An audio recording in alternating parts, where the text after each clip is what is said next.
No nosso último papo, a gente falou sobre a mais nova tentativa da direita liberal e do establishment de defender a perseguição de bolsonaristas que defendem a pátria. E não importa se essa sugestão veio de um intelectual de esquerda que é especialista em Gramsci. Defender a independência do Brasil em relação ao mundo será tão hediondo quanto apoiar a ideologia de um certo alemãozinho de bigode. Coincidência ou não, enquanto os liberais torcem o nariz quando falamos em soberania, um crash financeiro causado pela especulação dos traders nas bolsas de valores abalou o Japão, ao mesmo tempo em que os bilionários do Vale do Silício falavam em renda básica universal, que em pindoramês arcaico significa empobrecimento programado. As eleições venezuelanas que falamos no último programa dão espaço para as eleições no Brasil, sobretudo aqui na cidade de São Paulo. Temos o coach polemizando e dividindo opiniões entre os que não curtem uma invasão de terra.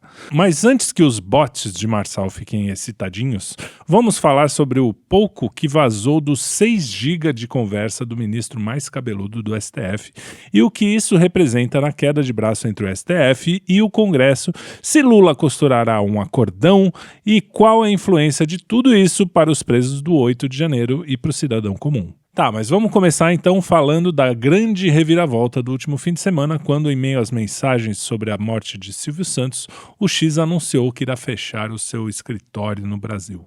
E eu estou aqui com Arthur Machado e Kim Paim, os meus companheiros de Puxando o Fio, para puxar esses fios aí.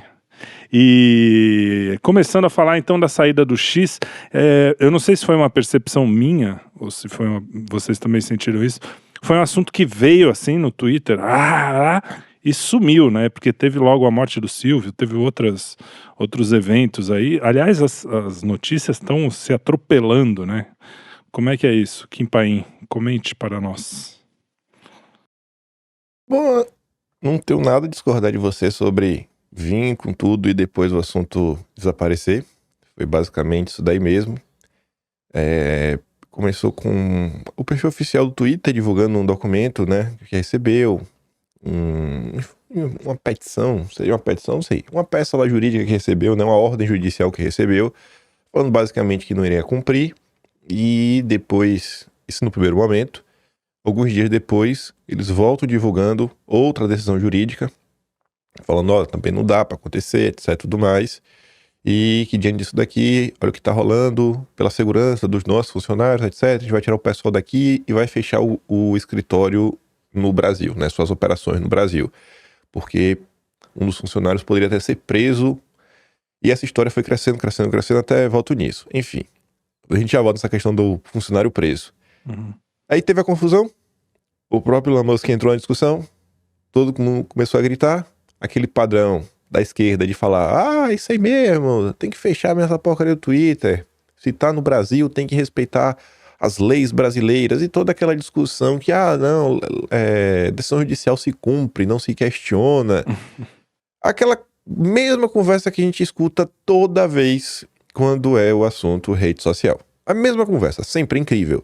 Aí, o que diferenciou um pouquinho foi o pessoal falando, não, essa questão do Elon Musk é proposital, ele não tá querendo seguir as leis no Brasil porque ele quer influenciar nas eleições.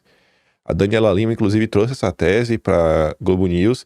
Ela não estava de todo errado quando ela fala assim no final, não vejo um papel das redes sociais no Brexit. Se ela tivesse falado assim na Primavera Árabe, sei lá, vejo o papel da rede social, né, fazer uma campanha hoje contra o Trump, pró-Kamala, o que a gente fez, né, para desestabilizar nações, você até entende. Você fala, não, beleza, você é realmente um braço do Estado, né, um agente desestabilizador, guerra híbrida, revolução colorida. Só que ela quer dar a entender que Elon Musk quer interferir nas eleições municipais de 2024. E é um negócio que eu fico assim, cara, é tão abstrato, sabe? Influenciar pra quê? Onde? Onde é que ele quer interferir? Lá em Feira de Santana? Eu até brinquei no Twitter, né? Fazer uma cavalgada, vai vir fazer uma cavalgada lá em Jequié? Pra eleger o prefeito? Lá na Bahia tem isso, né? Uma cavalgada. O pessoal faz motociata, lá é cavalgada.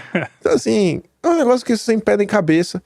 Aí ela apresentou aquela carta que circulou bastante do, acho que é Thierry Breton, que é o chefe de mercado interno da União Europeia. Ele cuida dessa questão de regulamentação, fica à frente da DSA. Aí, essa carta, o timing que ela também aparece é muito curioso, porque Elon Musk fez um Space com o Trump, ele ia entrevistar o Trump, e essa carta foi publicada horas antes, e o cara tá citando, inclusive, a questão de debates, falando, nossa, a rede social aí, veja o que ela tá fazendo, se alguma coisa acontecer no Twitter e influenciar a Europa, isso aí pode pesar contra você, e falamos isso, inclusive, sobre debates políticos que vão acontecer por conta de eleições em outros países. Aí você fica tentando encontrar qual é o nexo causal das coisas. Como é que você vai aferir que uma entrevista que ocorreu nos Estados Unidos, mas está sendo transmitida mundialmente por uma rede social, como aquela entrevista vai ter participação direta em alguma coisa na União Europeia? Eu até levei pro absurdo. O Trump vai lá, faz uma piada com Elon Musk, aí o cara tá no bar comendo uma linguiça, aí o cara começa a rir da piada, engole a linguiça e fica entalado. Aí ele morre. Morreu com a linguiça, porque deu risada da piada do Trump. Essa é tipo de interferência. Não, o Trump falou dos imigrantes, aí o pessoal começou a se revoltar. Cara, não tem nexo causal com as coisas. Fica parecendo assim, puramente intimidação. Aí a Daniela Lima, ela usa essa carta pra falar, olha, o Elon Musk já tá sendo investigado em outros locais, e isso, aquilo, outro, e pipipi, pipipi. Aí depois dela comentar tudo isso, o pessoal foi lá no Twitter, e agora o Twitter tem a ferramenta de checagem, e aí o tweet da Globo News com a foto da Daniela Lima foi alvo de checagem, né? Uma verificadinha básica, mostrando que ela estava praticando levemente uma desinformação, porque até essa carta do Thierry, que ela está usando para justificar que o Elon Musk está sendo investigado na União Europeia, ela não tem o aval da União Europeia. Foi uma coisa que ele fez à revelia. Quem revelou isso foi o Financial Times. O Financial Times está mentindo? É o que agora? Virou o que? Jornal bolsonarista internacional? Ele está falando que não consultou a Ursula von der Leyen, muito menos os comissários da União Europeia. Então aí a coisa foi crescendo, aí o pessoal brigando, isso em paralelo, alguns jornalistas do consórcio falando que a gente não pode punir o Brasil por causa disso, tem que ver, vejam só isso aqui, aquilo outro, que não faria sentido bloquear o Twitter. E aí no meio de toda essa confusão, eis que aparece um pessoal aí, né, alguns juristas tiveram acesso à decisão e começaram a analisar, e a Gazeta do Povo depois publicou isso em uma matéria, mas já tinha sido no Twitter, que é o seguinte: o pessoal, a segunda decisão que falava na possibilidade de prisão da pessoa, ela se deu porque, em tese, no primeiro pedido, a turma do Twitter teria agido de má fé. Por quê? Má fé porque não queria cumprir a decisão. Aí o pessoal foi olhar como foi feita a intimação. A intimação, o e-mail que está na intimação, está escrito a palavra business errado. E e-mail é uma coisa que quando você manda e-mail errado, ele volta, assim, de imediato uma mensagem. Esse e-mail não foi encontrado. E tem essa validação. E voltou, e bateu. A Gazeta falou, olha, peraí. E isso porque também tinha um cara que representava, que já não estava representando, né? A junta comercial falava isso, enfim. Aí os caras da Gazeta do Povo consertaram a palavra business, escreveram lá na direito. Quando veio o e-mail foi. Não teve questão de erro. Então abre a possibilidade de a gente não estar diante de um caso de má fé, mas de um erro ortográfico. As pessoas escreveram a palavra errada, a pessoa que deveria ser intimada sequer soube que deveria fazer alguma coisa, sequer recebeu a intimação, e se gerou toda essa confusão e um possível pedido de prisão. Então, diante disso, você vê que o caso, né, tem alguns elementos que nos fogem, mas no frigir dos ovos, no final do dia, o que a gente está vendo é a velha discussão chata de regulamentação das redes. É a velha discussão, assim, toda oportunidade que tem, ela volta, ela aparece, toda essa cidade das redes que estão fazendo isso, estão fazendo a mesma decisão de sempre. Mas sempre com algum elemento novo que quem para e observa, vê que a turma do consórcio, vê que a turma do establishment sempre está aprontando alguma coisa. É isso aí. Essa história é interessante, né? Porque eu não sabia, eu não sei se isso é possível, inclusive, você fazer uma intimação só por e-mail. Existe isso, Arthur? Você tem essa noção aí? Existe. Hoje, inclusive, no Brasil, tem um processo hoje que já foi dado, Barroso, inclusive, iniciou esse processo, e nesse caso, especialmente que eu vou te falar, está em fase de implementação, né? Você ainda pode fazer espontâneo. Que são todas as empresas que estão se juntando, sendo obrigadas a se juntar dentro do ambiente eletrônico, onde elas recebem a intimação eletrônica. Durante, acho que 90 dias é facultativo e depois é obrigatório. Quer dizer, o cara só tá dando... Não existe facultativa, né? Eu entro agora, eu entro depois. Entendeu? Mas eu acho que isso é uma filigrana, né? Já que a gente tá falando de direito aí, isso é um detalhe da intimação, da má-fé. Isso é só uma curiosidade mesmo minha. Realmente o assunto não, é pode, muito mais tem profundo. gente que pode. Dependendo, tem casos que você pode até inclusive ser intimado pelo WhatsApp, se tiver sua foto, tem possibilidades para dar uma celeridade processual. Mas essa questão, para mim, eu concordo com quem está falando, eu acho que ela tem uma pimenta enorme da regulamentação das redes, né? Tem uma questão da regulamentação das redes, mas principalmente ela carrega, para mim, Trelli, uma coisa que é muito, que para mim é muita marca do Brasil dos últimos anos, que é o que no direito se chamou de direito penal do inimigo, que é até um livro, uma tese, né? Que é o seguinte: o cara que é meu inimigo, ele merece ter garantias constitucionais. Essa foi uma discussão que surgiu até no direito penal. O cara falava assim, pô, o terrorista merece ter um direito constitucional, ele merece ter o mesmo direito, né, que o cidadão de bem. Mas, obviamente, o cara é considerado terrorista no fim do processo, não no início, né? É o processo que carimba. Mas o que a gente tem visto no Brasil é que esse direito penal do inimigo, que não foi aceito academicamente, na prática ele é feito. Então, para mim, toda essa discussão, ela parte do seguinte princípio, cara. Se não fosse com Elon Musk, se fosse com o Brasil 247, não teria problema nenhum. O problema é o cara que está fazendo isso, é a resistência do cara, né? E ele está tendo uma resistência até... Eu fiquei com saudade, inclusive, do nosso primeiro projeto constitucional que o Brasil teve, que na nossa primeira Assembleia Constituinte existia uma coisa chamada, que era o dever da dignidade humana. Não era só o direito, era o dever.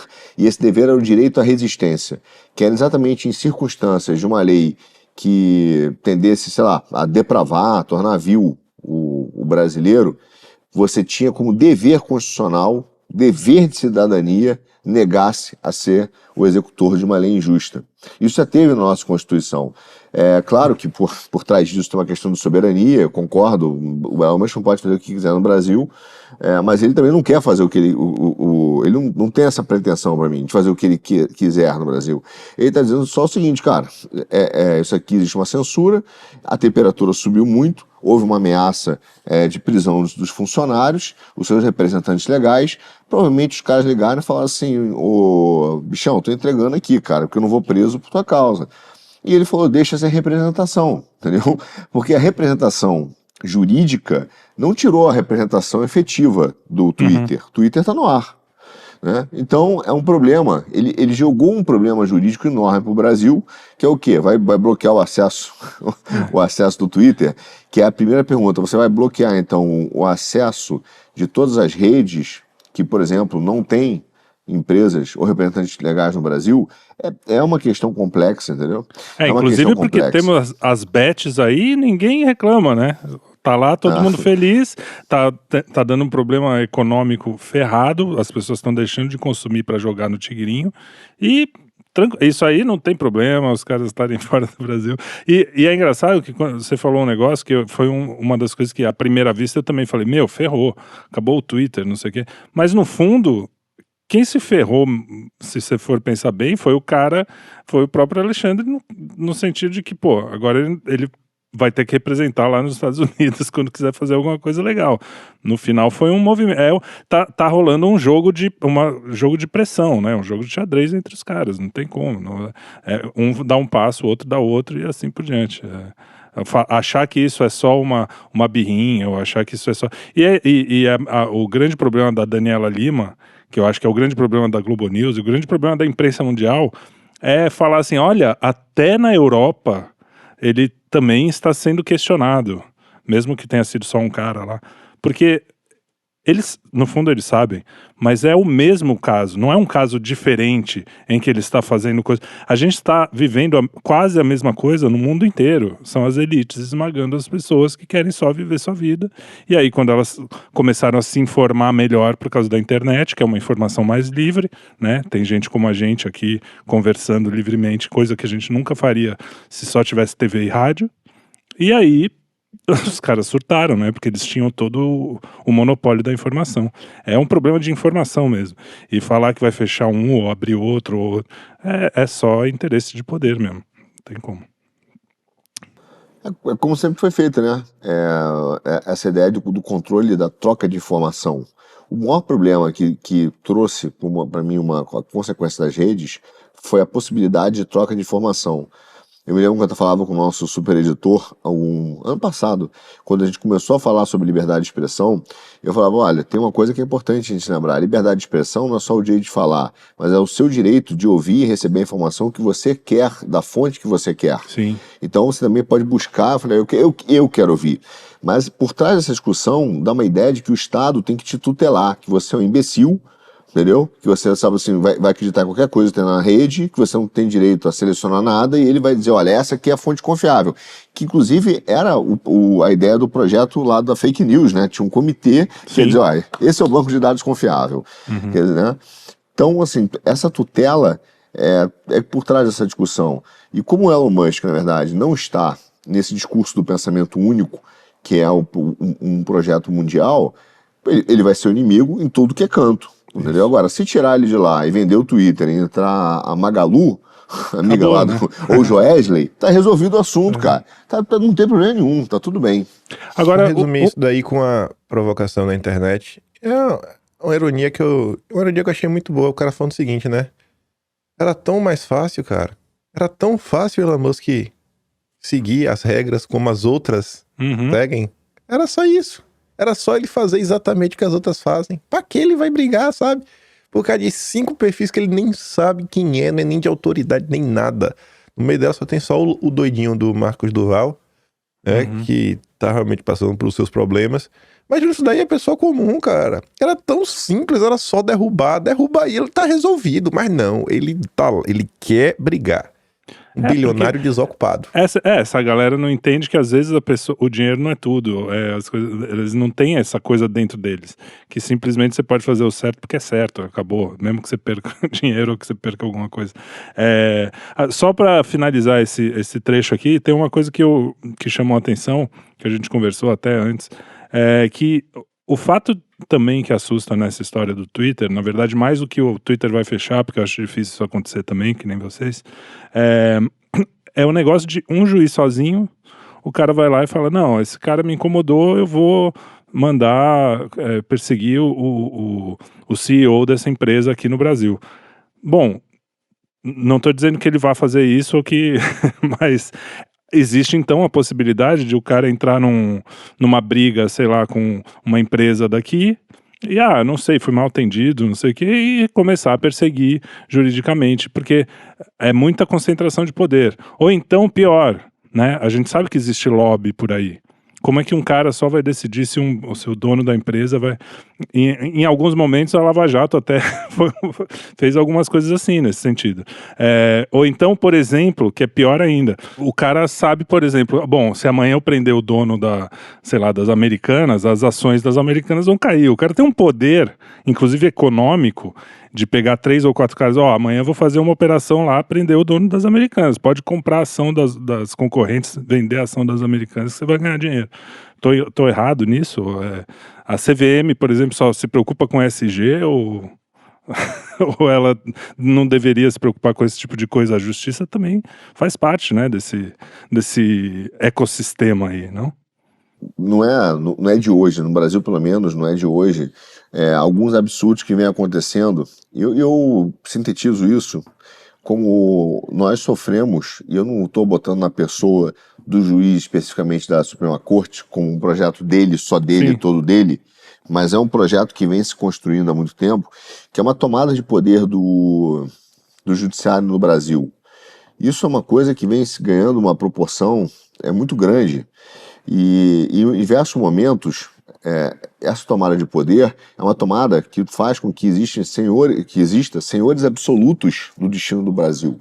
Porque são donos de instituição, donos da Constituição, dono da soberania, dono do Estado, dono do governo, dono dos direitos fundamentais, entendeu? Então, houve um golpe de Estado institucional que foi sendo alargado, né, no Brasil, a ponto do Barroso ter um vídeo que o Barroso fala, né, eu vi até no Instagram da Bia Kicks, então eu falo com uma reticência, mas tá lá, é o vídeo dele, ele vira e fala assim, o Supremo não tem um papel apenas técnico, o Judiciário tem um papel político, né, entrou um papel político, como ele assumiu várias vezes.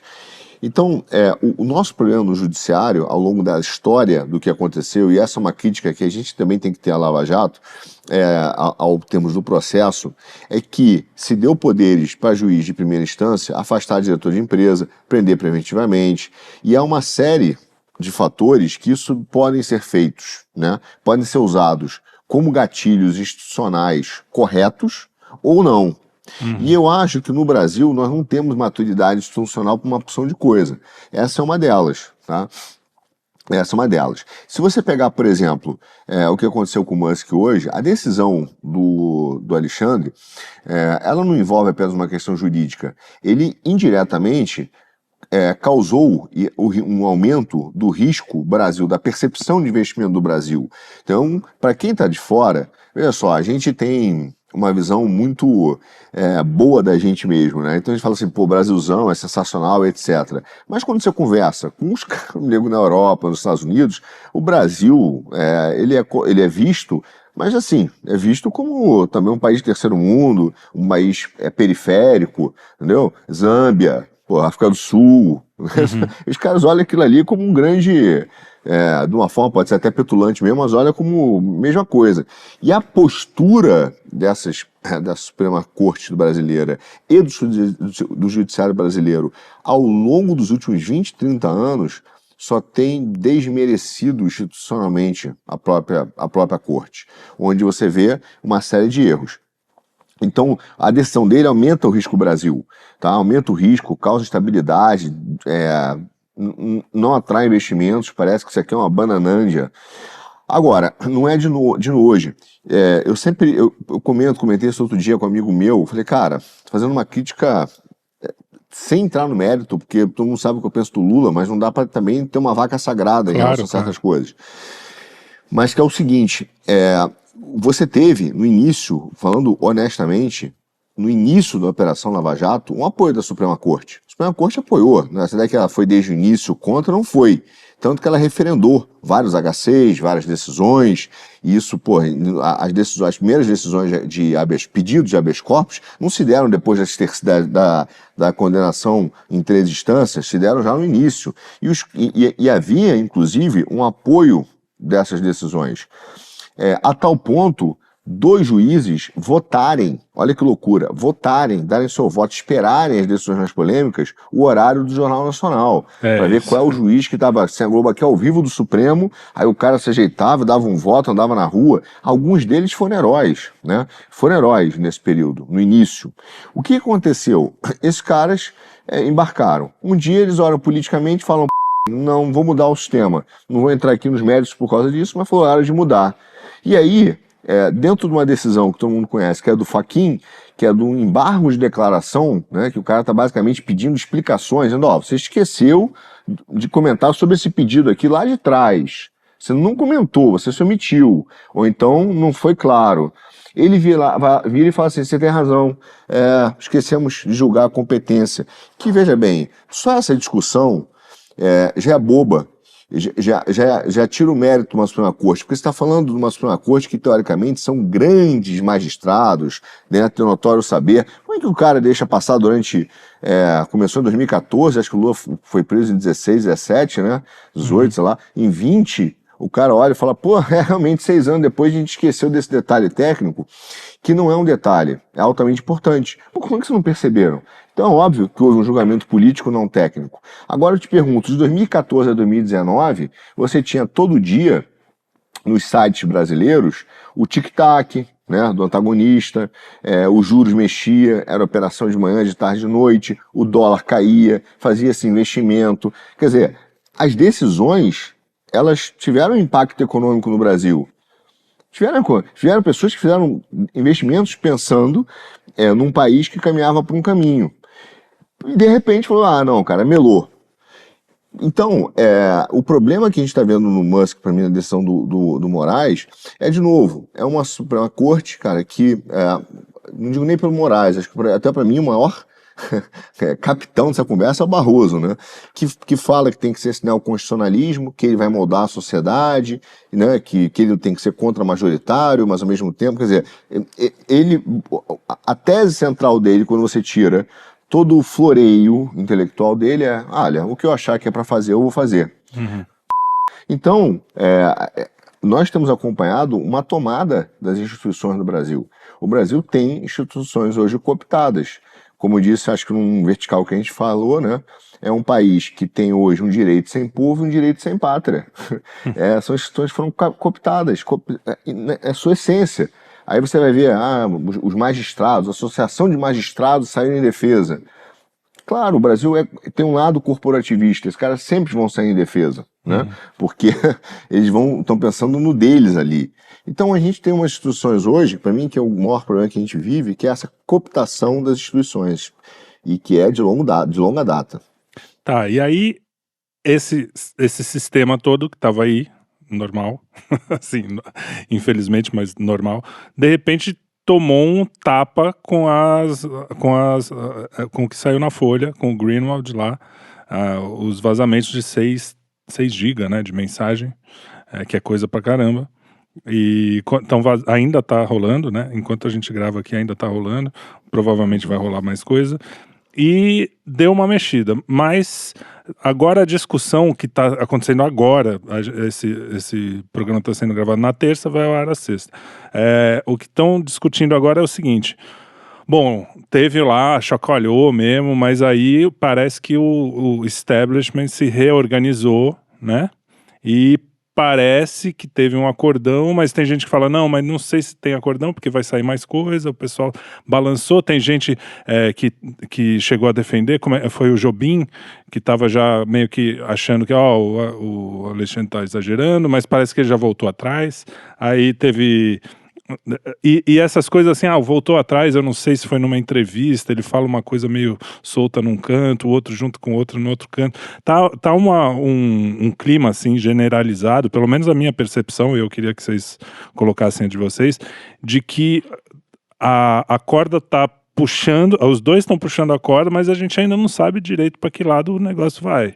Se vai assim, assentar e ficar tudo a mesma coisa, ou se realmente os caras vão ter que, sei lá, usa o cara de bode expiatório aí, a gente tenta depois resolver e continuar tudo igual, enfim.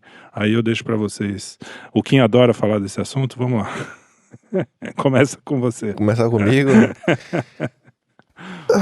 Então, essa questão do nosso Jobim, até pra só pontuar, ele concedeu uma entrevista para a CNN, que ele comentou sobre alguns assuntos no Brasil e fez algumas comparações sobre coisas que estão acontecendo agora, que são similares a coisas que aconteceram na época da Lava Jato.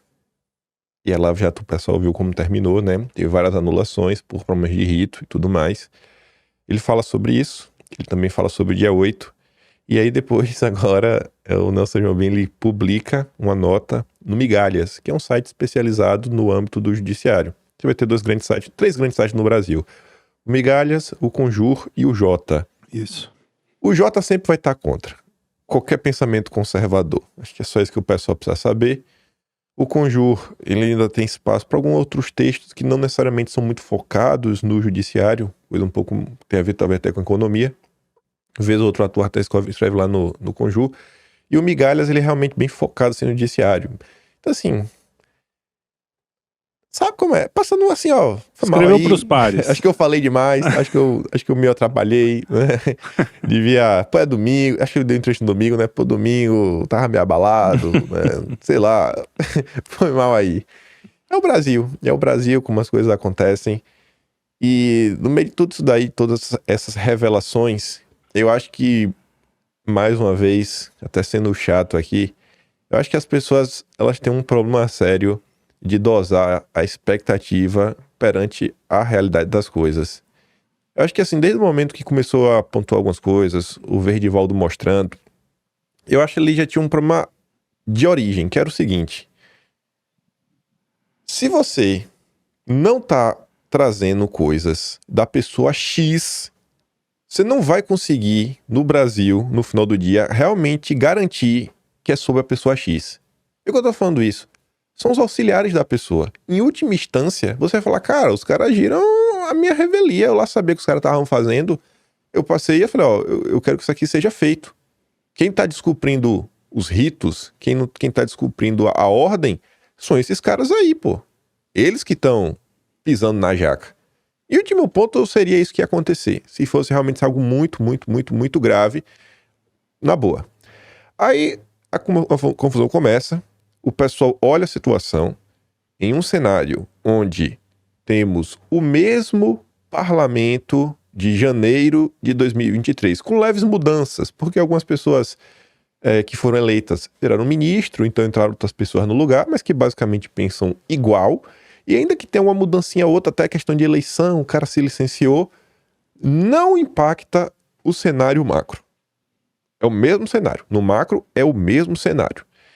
E as pessoas também não conseguem pegar aquela dosimetria que uma coisa é insatisfação popular, outra coisa é a transformação disso em qualquer decisão político ou jurídica. Tem um gap muito grande. Então o pessoal cria uma expectativa em relação a algumas possibilidades, começa a empurrar uma agenda que eu acho que não tem condição de prosperar, e ao invés de olhar para alguma coisa um pouco mais palatável e tentar, cara, o que pode ser bom para todo mundo, bom até para o Brasil, para a gente restabelecer um pouco da normalidade. Ah, mas isso aqui...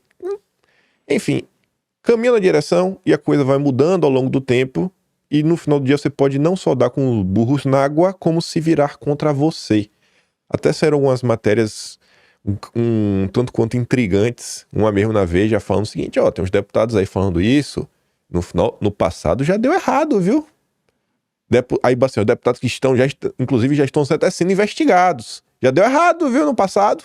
É como assim, irmão, você vai realmente insistir nessa linha? Você tem certeza? Vai valer a pena?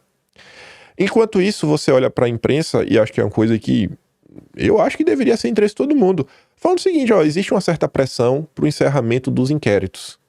Pô, já tem 5 anos, não é de agora que essa reclamação vem. O próprio Estadão já fez essa reclamação em momentos anteriores, em coisas até bem mais leves do que isso, ou até assim do nada, reclamando, pô, assim, só pelo simples fato de sair a notícia, falando, não, o inquérito foi prorrogado. O Estadão, os seus editoriais comentando, jornalistas comentando sobre isso. Talvez uma pressão popular, assim, ó, pô, gente, vamos aqui tentar, né, ir pros finalmente. Não é nem pra falar assim, tem que inocentar todo mundo. Não, é só realmente ir pros finalmente. Vamos pro finalmente. Quem tiver que ser denunciado, vai ser denunciado. Quem tiver que ser absolvido, vai ser absolvido. E vida que segue, o tempo passou. E ainda achei bom. Ah, mas é injusto. Aí entra mais uma vez, né, dosar expectativa e realidade. Eu olho essa situação principalmente sobre o aspecto da metanarrativa criada ao redor desse inquérito, que é a questão das fake news, de você pegar uma pessoa, eu sempre dou o exemplo da Bárbara, porque é uma pessoa que todo mundo conhece, e você pontuar. Por exemplo, vocês devem lembrar que no passado o Twitter, o selinho azul era o selo do ungido. Você só recebia quando você era ungido. Aí certa vez a Bárbara recebeu o selo verificado, que nada mais é do que falar, essa pessoa é essa pessoa. Mesma. É um selo que foi criado para impedir, dificultar golpes. Porque às vezes o cara cria um perfil, se passando por alguém, o cara vai lá, acredita e fala, não, cara, esse perfil realmente é dela, a gente fez uma checagem aqui do documento, um cara crachá, e a gente tá vendo, é ela. Aí ela recebeu isso, o Ministério Público foi investigar. E as matérias na época, assim, não, porque ela tá sendo investigada por fake news, porque tá sendo isso, porque tá sendo aquilo outro, etc, tudo mais. Então se a gente tem o final desse inquérito, e, por exemplo, ela não é indiciada, e aí? O que é que a imprensa vai falar? Porque olha só, diante de tudo que aconteceu, que eu acho que ninguém vai me falar que alguma dessas movimentações passou pano e passou a mão, aliviou para algum bolsonarista. As críticas que tem por aí, quando você olha até o dia 8, é que estão pesando a mão. A imprensa reconhece que está pesando a mão. Então se você tem um inquérito que termina falando, ó, tal pessoa é inocente. Cara, ela realmente é inocente. Não tem espaço para dúvida. É. Porque vem de um cenário que a mão estava sendo pesada, mas pesando com força. E aí? Você tem uma pessoa, então, cara, que é inocente. Então, na hora da entrevista, fala assim, ó, eu sou a pessoa que a imprensa me taxava de produtora de fake news. E você pode, com isso daí, começar a desmontar parte do discurso da imprensa. Virar o jogo É uma mesmo, espécie de até de validação. É pouca coisa? É nada, comparado a muito do que está acontecendo. Comparado ao pessoal que está 17 anos preso. Mas é um negócio que é um pouco mais palatável. Porque o inquérito um dia ele vai ter que chegar ao fim. Mas o pessoal... Tem gente que fala assim, não quer nem o processo legislativo de remoção de alguém que esteja fazendo algo que o povo não quer. Tinha gente falando no Twitter de algumas coisas assim, que eu falo, cara, pelo amor de Deus, não, isso aqui não, tem que fazer isso. Eu falei, cara, vocês têm noção, vocês realmente vão embarcar nesse discurso que essa medida que até está prevista, né, que o Senado pode tomar é pouco, tem que fazer isso? Vocês estão... Deve estar vivendo em Nárnia, né? Que o pessoal adora falar que o Brasil é uma ditadura, mas... acha que tá na Disneylândia. Eu acho que, assim, o pessoal não consegue dosar expectativa e realidade. E aí saíram várias coisas, vários pontos que poderiam fazer ponderações. No meio desse processo, eu sinto que a direita, ela não tem um conhecimento da própria história do país, de fazer alguns comparativos. Tem umas coisas que eu acho, assim, que são tão absurdas, que tem hora que eu falo, cara... Por que o povo é assim, sabe? Não é, em momento não dá pra dizer, não, vocês merecem isso jamais. Mas assim, o porquê as pessoas não aprendem? Me passa uma certa indignação interna. Como as pessoas não aprendem? Eu tive que aturar o Deltan Dallagnol compartilhar uma imagenzinha, um diálogo, ele e o Moro. Imagine se fosse nós dois. Aí falando assim, ó, investigue tal. Pô, mas não achei nada. Ah, use sua criatividade. Que é mais ou menos algo que tava nos diálogos do Glenn. Aí ele, imagine se fosse eu e o Moro. Eu falo, cara, como é que o cara consegue ser cara de pau a esse ponto? Aí em vídeo eu relembrei a história do depoimento forjado. Olha só, uma coisa é você fazer um relatório com coisas públicas. Outra é um depoimento forjado, que não foi dito, que não estava no escrivão e ser validado. E o Deltan tá lá falando, ó, tem que ver como é que vai isso daí, né? Combinando a resposta, combinando o que fazer com a imprensa, combinando como, inclusive... fazer uma espécie de lavagem de depoimento. Não, a gente usa a imprensa para postar isso, a gente vai poder provocar o cara de novo e reinterrogá-lo, e a gente tentar validar a coisa. Aí você fala, como é que esse cara tá fazendo oposição a isso e o povo tá batendo palma? Assim, é uma hipocrisia sem tamanho. Aí teve agora a questão do Glenn, né? Um dos auxiliares teria acesso a um login de um cara da Polícia Civil, teria dado assim meio que uma olhada não nos ritos formais. Mais uma vez, quem foi que pediu pede pro Roberto Leonel dar uma olhadinha informal? Foi o Deltan Dallagnol. E esse cara tá querendo dar lição de moral. E a direita, assim, como que você espera vencer algo num mundo onde a imprensa conhece quem é Deltan Dallagnol, a esquerda conhece quem é Deltan Dallagnol, e ele já foi desmoralizado por isso, e você quer usar o argumento do cara desmoralizado pela olhadinha informal do Roberto Leonel para querer falar de um possível rito fora dos âmbitos formais. Não vai. Não, mas você pode usar esse argumento, porque o argumento é válido, né? Que os dois estavam fora do rito. Você não pode, talvez não pode usar o cara como... Não, uma coisa é você usar, uma coisa é você usar o argumento, é uma coisa. Outra coisa é você usar o vídeo do Deltan Dallagnol exato, é isso que eu tô dizendo, o problema é usar o cara como porta-voz disso. Não dá. Não tem como. É um negócio que eu falo, cara, não tem como. O que é que acontece com essa direita no Brasil, que diz que tá tão preocupada com isso, aquilo, outro. Olha, vocês estão apoiando. E assim, foram várias coisas. Porque tá ali, tá combinando. O que o Moro fazia, tentar o diálogo, né? E assim, o pessoal, isso aqui pediu o seu Ministério Público. Aí tem lá o diálogo. Quem foi que pediu essa operação? Foi o Russo. Aí o pessoal, mas como assim? Não, deixa aí que eu ajeito. Ele tem dessas. Uma vez assim, eu falei, não, vocês estão entendendo? Você não tem como utilizar os argumentos do Moro. Você não pode usar o Moro e o Dallagnol pra justificar essas coisas. Eles não são qualquer um, eu até brinquei, eles são teacher, professor. Eles são professores, eles dão aula disso. Eles são os mestres disso.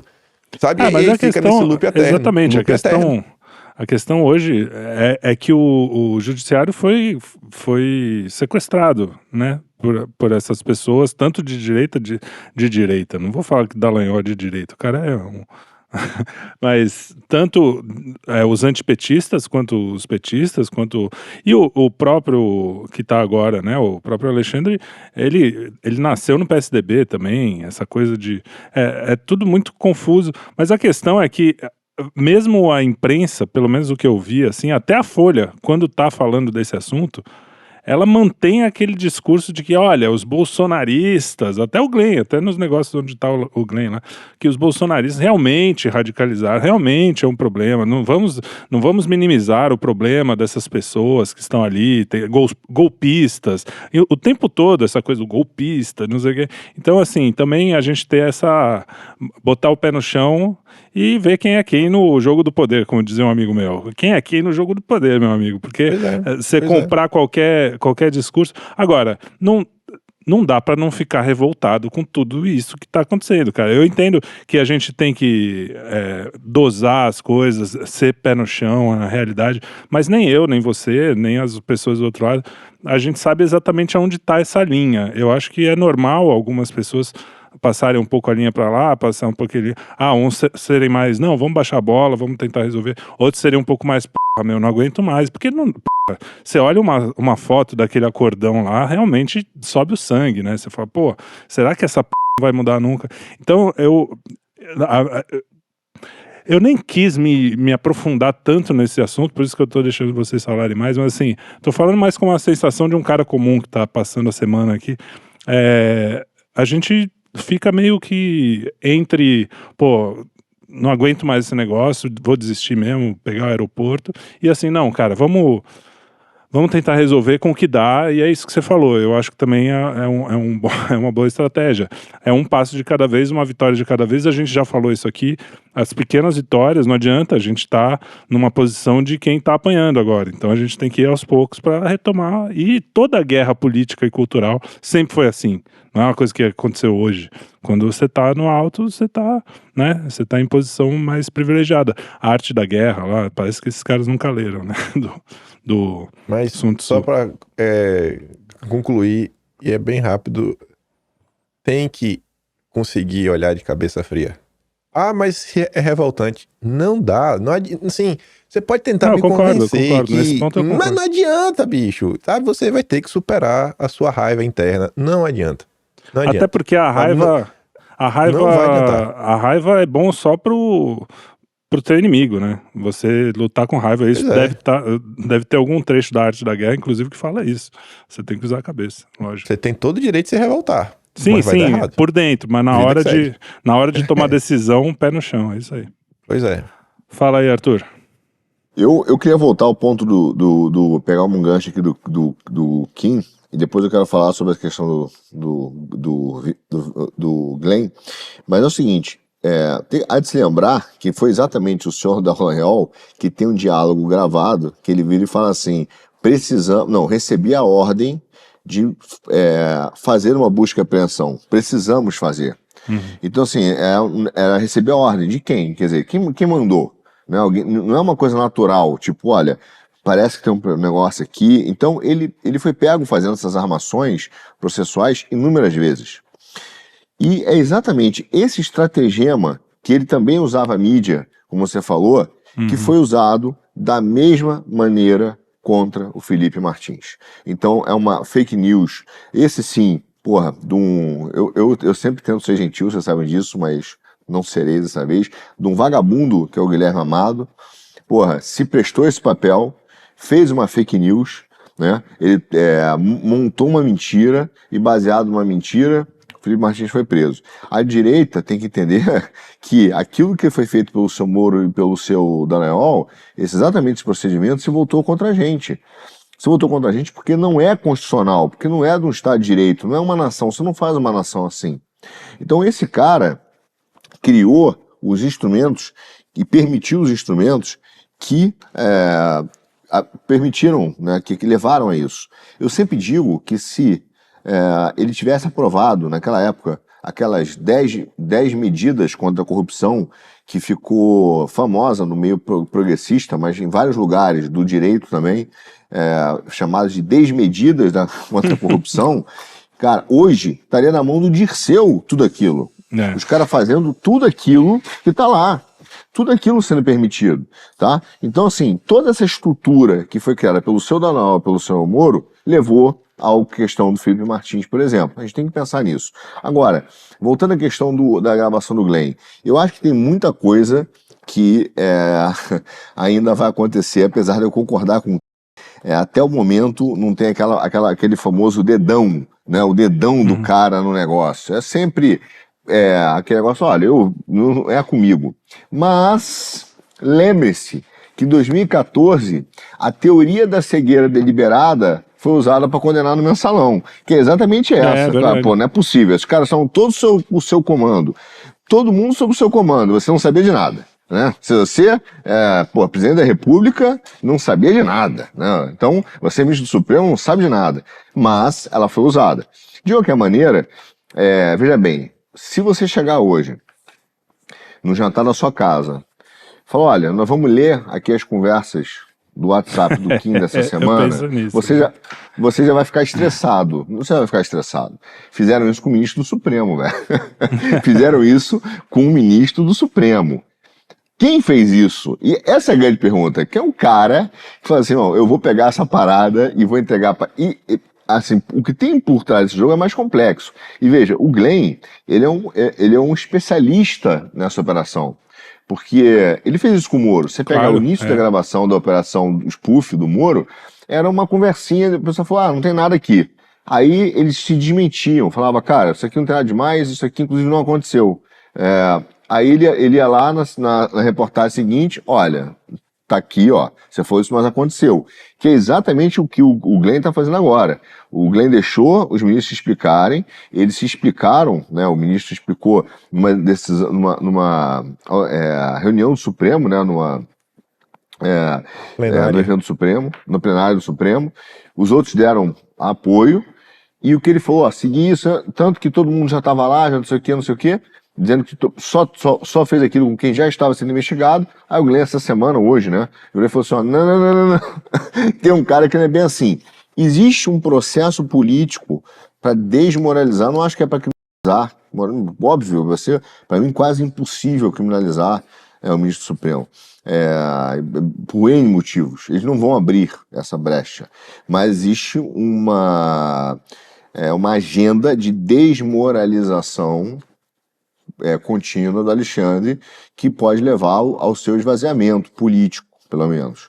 Porque o Glenn, ele não tem só um alcance nacional. O que tem por trás, para mim, um pouco desse jogo, assim, por que o Glenn? Porque o Glenn, ele também fala, mesmo que seja para um público menor, ele não é super ouvido nos Estados Unidos, mas ele é ouvido, né? Então ele ouve para os seus pares nos Estados Unidos. Então ele tá falando hoje muito mais para fora do que está acontecendo no Brasil do que para o Brasil em si. Ele fala para o Brasil, mas ele mostra isso fora. Tá mostrando isso fora. E isso, a Suprema Corte, o Judiciário, o Executivo, eles sofrem quando começa a ter essa exposição lá fora. A agenda por trás dessa, o que tem por trás disso, a agenda por trás disso tudo, não sei. É difícil a leitura. Mas ele trabalha com um certo terror, né? Ele fala assim, ó, eu tenho 6 GB de conversa. 6 GB de conversa. Você faz a conta aí, que você que gosta dessa conta aí de TI, mas, 6 GB de conversa é conversa. Tem de tudo. Tem o cara falando que não gosta da sogra, tem aquelas coisas que você não quer. Mesmo que não seja crime, você não quer que vaze, né? Agora, cara, se eu te ligar e falar assim, 6 GB de conversa sua aqui, Trellis, você vai pensar assim, porra, o que eu já mandei de vídeo, de piada? Não, só de piada, exatamente. Em 10 minutos, em 1K de piada, você já me prende amanhã, não tem problema. Mas isso é um problema, aliás, que eu nem ia tocar nesse programa, porque eu acho que talvez até fique um pouco longo, mas talvez depois o cara corta se ele quiser. Mas a gente tá lidando com uma regra que esse é o grande problema. Para mim, eu sempre falo isso. O grande problema é quando você não sabe qual é a regra do jogo. Bom, a regra do jogo é que todo mundo vai ler o WhatsApp de todo mundo. Então, beleza. Então, já sei que quando eu for mandar o WhatsApp, eu vou pensar 4 vezes antes de mandar. Porque desde a Vaza Jato, apesar de eu hoje saber todas as histórias, a coisa do Dallagnol, de todas essas que a gente conversa aqui, já sabe como é que funciona esse negócio todo. Em princípio é errado isso, cara. Tanto é que tinha em filme de tribunal, né? Não, você conseguiu essa prova ilegalmente, não sei o quê. Por mais que você sabia, o cara matou e não sei o quê, mas não, você tem que conseguir a prova de um jeito, justamente para proteger as pessoas comuns, porque aí o cara vai lá, pega todo o seu WhatsApp e aí um dia você tava falando, pô, minha mulher ontem tava a gente brigou, não sei o que, e você não quer que ela saiba que você falou isso com seu amigo, e aí de repente o cara tem um meio de chantagem, né? Isso eu tô falando de pessoas que fazem as coisas certas. Imagina, sei lá, o cara foi lá, pulou a cerca, não sei o que. Então o poder que um cara desse tem na República, desde a Vaza Jato, e que tem hoje, é um negócio que já, essa regra que virou uma regra, tudo bem, normal, vazou agora, vai ser assim, ele é jornalista, pode... já é um problema em si, entendeu? Já é um negócio que não é um país que... não é uma sociedade assim que é boa de viver, porque você tá sempre... você não tem mais privacidade. As coisas que eu falo no privado para uma pessoa que sabe que eu, por exemplo, não sou... não tenho nada contra gordo, por exemplo, e eu faço uma piada de gordo, o cara é meu amigo, ele sabe quem é. Agora, se eu colocar no Twitter, vai ser outra coisa. Então, eu acho que essa é uma questão que as pessoas também não estão falando muito, e a gente pô, ali tem o cara falando, não, o fulano me pediu pra fazer isso. Pô, é indício, né? É que nem pegar o cara na cama com a mulher, ele pode negar e não sei o que, mas tem essa coisa do indício, eu acho que faz parte da justiça também. Agora, é o que você falou, é um ministro do Supremo, é um cara que já tem um poder, né, meio aumentado. É difícil você falar assim, vai dar tudo certo, né? Vai ter justiça, as pessoas que estão presas injustamente vão ser soltas. A gente tem que pressionar até para isso, mas nesse ponto eu acho que a gente tem que mesmo ter o pé no chão para não dar motivo, porque aí o que acontece? Acontece que nem em Londres, que o cara vai lá, leva a filhinha na festinha lá da Taylor Swift, e aí acontece um negócio daquele, os caras começam a se revoltar, prendem o pai, né, os pais que estão revoltados ali, e aí o cara fica puto e ele pede a razão. A imprensa já tá falando, viu como ele era mesmo, um cara que ia fazer a violência contra os imigrantes. Aqui pode acontecer a mesma coisa, se escalar e você virar uma pessoa, vou sair pra porrada e não sei o que, e falar, né... Enfim, não sei se eu fui claro, mas é mais ou menos essa coisa de que o ambiente inteiro já está completamente distorcido, né? Como justiça. Falando em justiça, a gente já vive é o que o Kim falou. Você não pode lidar como se você estivesse numa democracia plena, falando as coisas. A gente mesmo não fala tudo que pensa aqui, porque a gente não é burro, né? Enfim. Você tem que lidar com as coisas como elas são. A gente vive um momento meio de exceção. Sei lá. Falei até mais do que eu gostaria nesse programa sobre esse assunto. Eu acho que a gente vive um momento de exceção. Essa tomada institucional é isso, é uma Constituição que ela não serve mais ao Estado, ela é uma justificativa contra o cidadão, não é uma Constituição pró-Brasil, uma Constituição que é usada contra o Brasil. Né? Então, assim, mas isso não é só o Supremo. Essa discussão, acho que ela é maior. Essa questão do direito que ele serve para legitimar a tese é o que tem acontecido no Brasil. Então, assim, eu já decidi, né? O Felipe Martins cometeu um crime. Bom, já decidi, agora eu vou dar um jeito de criar a história.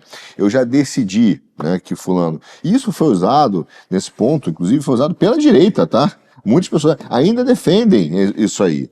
Ainda defendem, tá? Não tem contrassenso, né? Então é aquela história, o cara vira e fala assim, não, mas é um absurdo o que aconteceu com o Felipe, mas com outro pode. Porque, na verdade, o que você quer é o teu amigo, não é a defesa de um sistema. Entendeu? Agora, eu vou até botar um ponto que eu me lembrei, falando do Dallagnol. Você falou assim, o cara pegou a prova legal, uma das 10 medidas contra a corrupção que muita gente da direita apoiou e por pouco não passou, era a validação, olha que loucura, a validação de prova ilegal desde que obtida com boa-fé. E aí, Como é que você sabe? É porque boa-fé no direito você não prova, se presume. Você tem que provar a má-fé. Então, eu teria que provar que o procurador veio, pulou o muro, entendeu? De má-fé, gravou sem autorização, não foi uma coisa que chegou. Quer dizer, o cidadão ia ter que provar que aquele cara criou uma prova ou achou uma prova ilegal porque ele tinha má-fé. Pô, esquece, ia ser um trator. Isso ia ser usado hoje na direita para destruir a direita brasileira. Destruir a direita brasileira. Então, a realidade é que a gente tem um sistema que nós não entendemos, nós, alguns da direita, não entendemos a profundidade dele, mas, de fato, a história do nosso sistema judiciário dos últimos 30 anos é um sistema sob medida para justificar teses pré-anunciadas, entendeu? Dentro do negócio. Então, não é para achar justiça. Então, confirmar a tese. Falando em história, a gente teve mais uma vez aquela grande festa entre executivo, judiciário e legislativo, que foi a treta entre o STF, o Congresso e emendas PIX. Quer dizer, a festa foi no final só, mas teve uma pressão de um lado e de outro. E, para mim, a grande tristeza dessa história toda é que você vê que toda a movimentação de todas as pessoas, até das pessoas para quem a gente possa até estar torcendo, elas foram só por interesse próprio. Nunca era por interesse do Brasil, por interesse do povo, por interesse de... isso aqui vai ser bom porque vai ser legal. Não, isso aqui eu vou fazer para ferrar o cara porque ele tá querendo me ferrar. Então isso para mim me deixou até meio assim... Achei que a gente tava começando a superar... Eu sou um romântico, né? E o Kim já tá até bocejou, porque ele já sabe que isso é assim desde... Manda lá. O que você acha disso aqui? Cara, pegando esse final que você falou, né? Vinda Pix, meu Deus, etc. O cara nunca faz pelo jeito certo, né? Quanto tempo isso já é um problema? Há quanto tempo isso já é um problema? Aí só quis resolver agora, que vai ter eleição para a presidência da Câmara e do Senado, onde essa questão das emendas faz diferença para os candidatos ter força política, principalmente no caso do Senado Alcolumbre, na Câmara com Lira. Então, o que motiva é sensacional. Mas para explicar aí para nossos telespectadores, assim, explicar esse assunto por outro caminho, que aí o cara vai chegar na conclusão, né? Porque muita gente ficou aí, olha essa foto. Eu não consigo sentir indignação daquela foto, pelo menos eu não consigo sentir mais indignação do que essa breve história. A suspensão da emenda PIX foi feita pelo ministro Flávio Dino, e era ministro da Justiça e Segurança Pública do Lula, num pedido realizado pelo PSOL. Os advogados que assinam a peça, dentre eles está presente o Pedro Serrano, que é do escritório do Valfrido Vardi, é um petista. Você tem o Rafael Valim, também, a mesma turma de sempre. Essa turma, inclusive, assina o pedido lá que reviu a questão das multas da Lava Jato. Outro advogado que está aí é o Valdir Simão, que já foi ministro da CGU de Lula, e o advogado que encabeça a peça, pelo menos é o primeiro nome, é o Valfrido Vardi, que é o amigo do Boulos, é o que tem um programa com o Reinaldo Azevedo, e é o cara que encabeçou mesmo a decisão lá, a medida do PSOL, PCdoB, etc., PSB, para rever essa questão das multas. Aí você volta um pouquinho. Além de ser amigo do Boulos, quando Sérgio Moro sai do governo, ele vai trabalhar numa peça e ele foi para um almoço para resolver a questão aí, produzir 3 pareceres, junto com Valfrido Vardi e o Simão. Os dois dos advogados que estão aí assinando são os caras que contrataram Sérgio Moro para fazer um parecer que seria utilizado contra a Vale. Então, quer se falar de harmonia? Então, esses são os advogados. Aí você olha também que A gente começa o vídeo falando sobre a questão do Twitter. O Orlando Silva, ele não tem capacidade de escrever o PL 2630. E ele revelou isso. Na matéria do Globo, na verdade, o grande autor intelectual aparece. É um professor, direito, dá aulas na Alemanha. E ele fala da importância, né, do PL 2630. E ele utilizou o quê para construir a PL 2630? A DSA, a lei da União Europeia, que o Thierry está tentando aí falar na cartinha que vai usar contra o Elon Musk. Que esse grande jurista, o nome não vem ao ponto aqui agora, é sócio, se tornou sócio do escritório do Valfrido Vardi, que assina essa peça. Então, antes de falar, meu Deus, olha, isso aqui é o Brasil. Isso é o Brasil, como o Sérgio Moro trabalhar para essa galera é o Brasil, como esse pessoal tá no processo do PL 2630 é o Brasil, a revisão das multas da Odebrecht. Ou seja, existe um establishment que tá aí feliz da vida, dando risada há décadas e décadas e décadas e décadas. E muitas vezes as pessoas querem analisar todo o Brasil sob uma ótica onde nós temos apenas dois únicos problemas. Um é a questão da censura e o outro segundo problema é o Lula. Tirou o Lula, resolveu a censura, o Brasil virou a Suíça do Sul. Isso não vai acontecer. Não vai acontecer. Não só são esses dois problemas. O pessoal fala, o PT aparelhou a máquina. E essas famílias que estão aí há mais de 100 anos, sabe? Vou até, não sei se a gente vai ter tempo de comentar sobre isso. Sai uma nota agora, após esse evento lindo, maravilhoso, que a Harmonia dos Poderes voltaram, que os caras estão... A manchete é assim, ó. Vão brigar? Vocês vão brigar? Vão brigar mesmo? Porque o Columbre e o Rodrigo Pacheco estão querendo atrelar, marcar a sabatina do Gabriel Galípolo, né, a resolver a questão das emendas. E aí o jornalista tá falando o seguinte, ó irmão, vocês vão fazer isso mesmo? Porque vocês estão aí nessa impressão que o Galípolo, vocês vão ferrar com Lula, mas o Galípolo é o nome que já foi acertado pela Faria Lima e pelo PIB. E pelo PIB. Ele bota assim, o Galípolo é uma demanda do PIB. Aí você vê como tá a coisa. Quem é o PIB? Os bancos. Os grandes campeões nacionais. A mensagem que está passando. Vocês vão brigar com o PIB, vocês têm certeza? Aqui não é o governo Lula não, irmão. O governo Lula pode bater à vontade. O governo Lula é o governo Lula. A gente manda no país. Nós somos os donos do país. É o tipo de recado que chega lá. E eu tenho certeza, eu tenho certeza que o recado já chegou. Minha dúvida é só por onde ele veio. Pelo Rodrigo Maia, que está aí representando os bancos. Esqueci o nome do grupo que ele está representando. Ou foi pela própria Febraban? O Isaac Sidney chega lá, opa, Chico, ó. O PIB mandou esse aviso, viu? Vá ficar de brincadeirazinha com o Galípolo não, que vai dar ruim. Esse é o Brasil.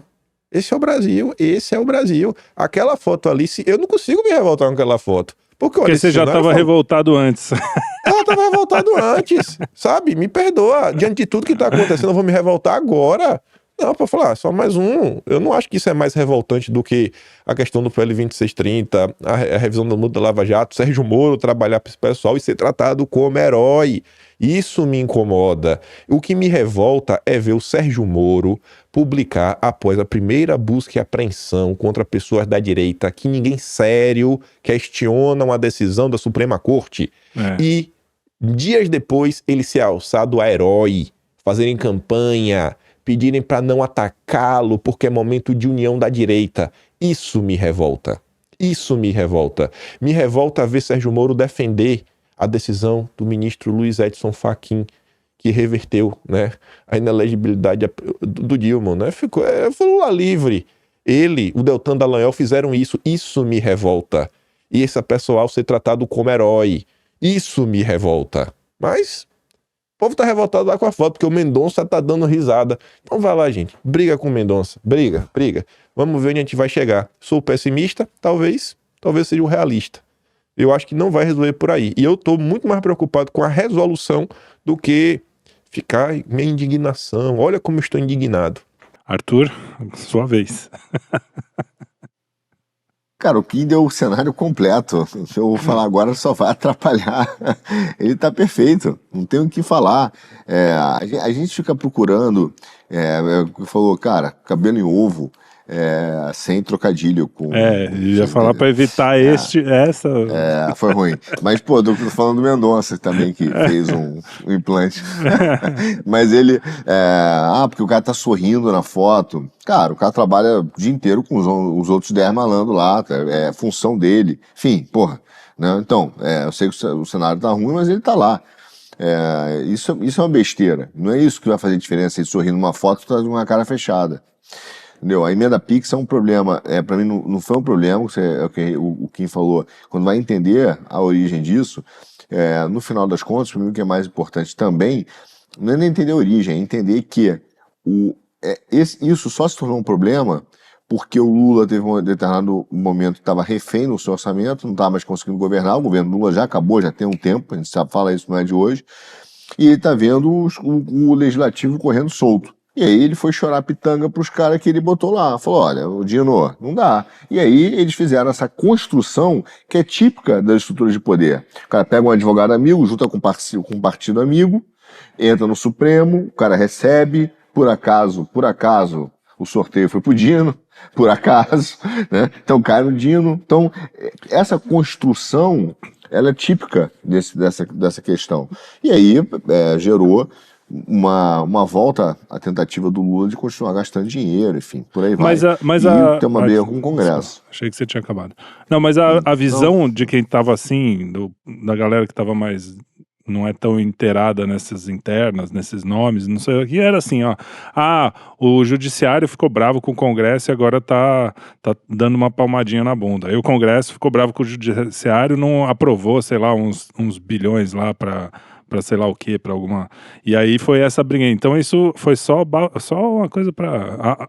a mão do mágico, né? Enquanto tá uma mão aqui fazendo a coisinha, a outra tá lá. É isso mesmo? Pra mim não foi que o judiciário ficou bravo com o Congresso. O judiciário fez precisou arrumar mais dinheiro pro Lula. Quem manda no Brasil é o judiciário. O Lula falou, olha, pra eu continuar fazendo isso aqui, eu preciso de dinheiro. E aí, o Congresso tá me atrapalhando. Aí o cara vai lá e fala, parem com isso e dá o dinheiro pra ele. Se comporta. Não só o Lula continuar fazendo. O Lula precisa cumprir a meta fiscal, né? O fiscalismo, a agenda ortodoxa da economia. Nossa Senhora, velho. Até voltando aqui, ó, um ponto. Eu tava na discussão com uma tia, eu falando pra ela o seguinte, ela me falando, funcionamento da economia, eu falei, minha tia, eu entendo o que a senhora tá me falando. Eu concordo 100%. Se você estiver aplicando isso daí pra um CPF ou uma empresa, eu não acho que esse regime, ele funciona pra um Estado-nação. Sabe? Eu falo, isso aí que você tá passando é a ortodoxia econômica. Não funciona pra um Estado-nação. E aí ela me perguntou, e o que você entende por ortodoxia? Aí eu dei explicação, ela acabou que nem leu, depois entrou num debate, eu mandei depois de novo outra explicação sobre ortodoxia econômica, ela queria a palavra ortodoxia, que eu já tinha respondido. Mas o que é ortodoxia, a palavra ortodoxia? É um sistema que o que tá dentro dele é verdade, uma verdade universal. E o que tá fora, óbvio que é uma mentira. Por isso que eles chamam dos ortodoxos e os heterodoxos. Você vê como a imprensa trata a coisa. Você tá chamando assim, ó, é um sistema infalível. É um sistema infalível. Você tem que aceitar como um dogma. Se você está chamando de ortodoxo, é um sistema de verdades, axiomas. É assim como essa turma é apontada. E aí, tem que aí bater o superávit, né? No final do coisa todo custa, a Haddad faz um arcabouço maluco, todo mundo apoia, ninguém tá nem aí pra nada, mesmo sabendo que ia dar errado. Então, para cumprir, desde o dia zero, falou, vai ter que aumentar a arrecadação. Tradução, né? Vai ter que aumentar imposto. Toma o imposto, corte só em cima do povo. Aí agora tava faltando dinheiro, o Haddad tava precisando de uns 15 bi. Essa movimentação aí das emendas Pix pode mais ou menos trazer pro governo uns 15 bi, fecha a meta. E a agenda de quem isso? É do mercado, do mesmo Galípolo, que falou, ao Colombo Pacheco, não venha não, viu? Não venha não, senão você vai tomar. Então assim... O pessoal não entende isso, né? Não, o mercado, é Faria Lima, né? Meu Deus, não dá, gente, não dá. Tem que se revoltar pelas coisas certas. Bom, e tudo isso, aqui, até pela pauta, vou ler até o que tá na pauta aqui, porque eu nem sei se aconteceu muito. Parece que teve uma mudança de humor sobre o 8 de janeiro, Bolsonaro inelegível, acha que isso pode ser revertido... por causa de tudo isso que aconteceu, que o Bolsonaro possa voltar à elegibilidade pelo judicial, né? Não sei se é esse o nome que eu dou. O que você acha, Arthur? Fala você primeiro, quem falou por último. Ok. Olha só, eu penso o seguinte, Télio. As coisas no Brasil, elas vão sendo preparadas. Então, as pequenas narrativas, as primeiras sinalizações, as pequenas conversas, elas têm um peso muito grande. Para mim, você vê, o Lula, por exemplo, começou a ser solto muito antes de sequer imaginar o Supremo. Já se começava a falar, pô, o Lula vai ser solto, o Lula vai ser solto. Aí tinha uma revolta à direita, tinha uma revolta na rede social. Aí na manhã seguinte, não, mas aí vinham comentaristas, vinham entrevistas. Pô, e aí aquilo foi se acalmando para poder conformar e normalizar o fato que aconteceu. Da mesma maneira que quando o Lula ia ser preso, o Maynard, 1 ano e meio antes, começou a falar. Né? Ó, Lula vai ser preso ano que vem, vai ser preso ano que vem. E aí, os caras falaram, não, vai ser uma revolta social se ele for preso, mas falaram tantas vezes que o dia que aconteceu, tinham 5 jagunço, né? Lá no... Palavra bem escolhida. No trio elétrico do Lula. Enfim, aqui em São Paulo. Bom, o que eu estou dizendo? Quando o Jobim, que ele tem uma dupla natureza aí, sem querer ser herege, mas tem uma dupla natureza, ele já foi ministro do Supremo, né? Ele já foi ministro da Defesa do Lula, e ele hoje está no BTG. Então ele é um financista, mas é um político e jurista. Ele, acho que ele falou, a primeira entrevista do Jobim foi o jurista. Foi o cara que está sentindo o clima político, dizendo, cara, isso aí tá exagerado. Tomou um lado do setor financeiro, a segunda entrevista do Jobim foi o setor financeiro. Foi o outro Jobim, foi a sua segunda natureza. Foi aquele bichinho do Senhor dos Anéis, né? Que hora tá amo o mestre, hora odeio o mestre. Enfim. Mas foi uma sinalização. Quando o Jobim começa, olha, não é só a opinião dele, tá ouvindo isso. Agora, quando o Barroso dá entrevista, por exemplo, e começa a falar de cenários, né, para tornar o Bolsonaro elegível, você começa a se assustar, porque isso era impensável, se assustar pro bem, era impensável há 5 meses atrás. Se você, 5 meses atrás, falasse que existia uma possibilidade jurídica de uma conversa sobre a reversão da inelegibilidade do Bolsonaro, eu dizer, cara, vocês estão totalmente malucos. E hoje é uma coisa que já está na boca de um ministro do Supremo. Entende? Eu não quero dar falsa esperança pro povo, acho que tem uma batalha política enorme para chegar lá. Mas isso está sendo construído, isso está sendo falado. E por quê, então pode ser que tenha uma mudança de humor. Pô, eu confesso para você que eu não faço a menor ideia. Eu estou tentando analisar. Porque é difícil. Pensar. Você fala, qual?